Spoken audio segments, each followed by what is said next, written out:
Deus te abençoe em mais um encontro de glória. Que a graça do Senhor Jesus alcance a tua vida e que nesta caminhada pela leitura da palavra de Deus, onde queremos ler neste ano a Bíblia completa, sempre extraindo encontros, extraindo mensagens, uma revelação de Deus, uma palavra rema, uma palavra revelada para as nossas vidas. E hoje nós estamos no dia de número 81 da nossa leitura. E nós estamos lendo Juízes, capítulo 10, 11 e 12. 3 capítulos aí do livro de Juízes. Livro de Juízes, nós vamos vendo Deus levantando sempre alguém para levar novamente o povo de Israel à obediência e assim receber das bênçãos de Deus. Mas sempre que passa esse juiz, Israel retorna para o pecado, retorna para uma posição, de desobediência longe de Deus. E assim fica esse círculo vicioso. Mas nesses capítulos nós vamos ver agora Jefité, um personagem intrigante, um personagem da palavra de Deus que nos chama a atenção pela sua história.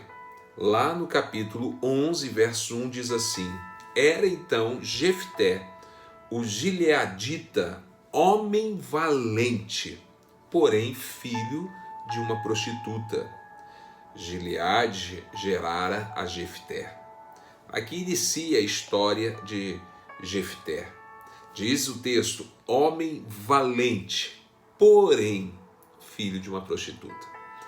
Eu quero extrair aqui, a primeira mensagem é que o passado de uma pessoa não impede que Deus opere poderosamente na sua vida. Eu não sei qual o seu passado, eu não sei quem foram os teus pais, teus avós, não sei o que você fez antes de entregar a sua vida para Jesus. Mas uma coisa eu sei, que quando entregamos a nossa vida para Jesus, tudo se faz novo. O passado ele é apagado, começa a se escrever uma nova história na nossa vida. Que nós possamos então ter essa plena convicção e não deixar que o inimigo venha tentar tirar isso de nós. Porque um dos títulos do diabo é acusador. Ele vai sempre querer te acusar de algo do passado. Mas esse passado, se você pediu perdão através da obra da cruz, do Calvário, do sangue de Jesus, ele foi apagado. E ele então sai para uma guerra, Jefté, e acontece algo aqui intrigante, que é o segundo ensinamento que eu deixo aqui, finalizo essa meditação.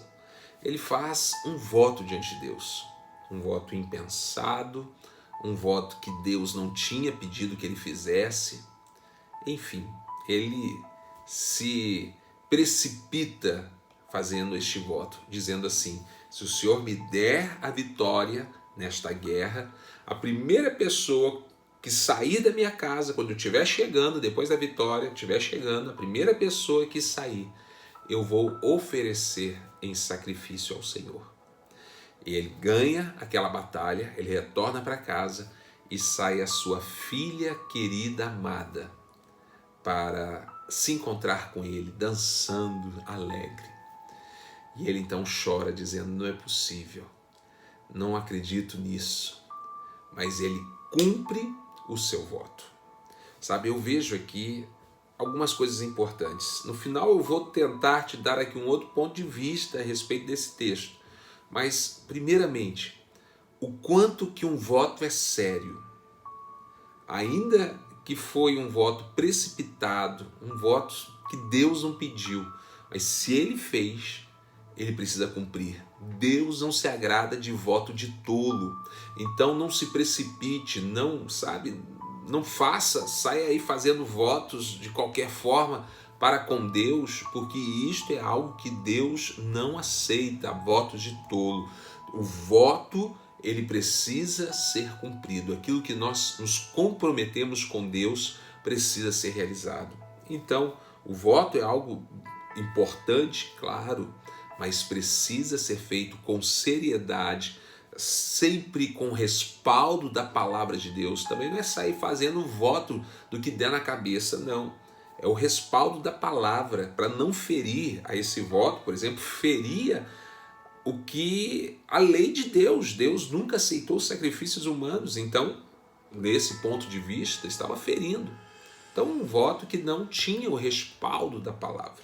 Então, você precisa ter o conhecimento da palavra para fazer o teu voto, e fazendo o voto, leve a sério, porque com Deus não se brinca. Mas deixa eu te dar aqui um ponto de vista para esse texto, né? Porque é muito sério a interpretação de que Jefté tivesse oferecido, sacrificado a sua filha em um ritual ao Senhor Deus. Alguns teólogos afirmam, e acredito assim, eu prefiro assim acreditar também, que quando ele disse que entregaria ao Senhor, não seria como um sacrifício aonde iria matar a sua filha, mas era um sacrifício de entregar a sua filha ao serviço do templo. Por isso ela chora a sua virgindade, porque agora, servindo no templo, ela não poderia se casar, não poderia ter uma família, ter filhos. Mas não foi a sua morte. Ela não saiu chorando porque iria morrer. Ela saiu chorando porque não iria se casar. Porque a partir daquele momento ela teria sua vida dedicada totalmente ao serviço no templo. Alguns teólogos assim afirmam e trazem vários argumentos para isso. E é assim que eu prefiro acreditar. Nada poderia ferir a lei de Deus. Deus não aceitaria um sacrifício humano. Assim como não aceitou de Abraão, Isaac, né? Era apenas uma prova. Então que nós possamos ser fiéis e prudentes nos nossos votos. Vamos orar. Senhor Deus, abençoa cada vida, Deus, que acompanhe este encontro de glória, e que nós possamos, Senhor, ter sabedoria, zelo, cuidado e fidelidade em todos os nossos votos.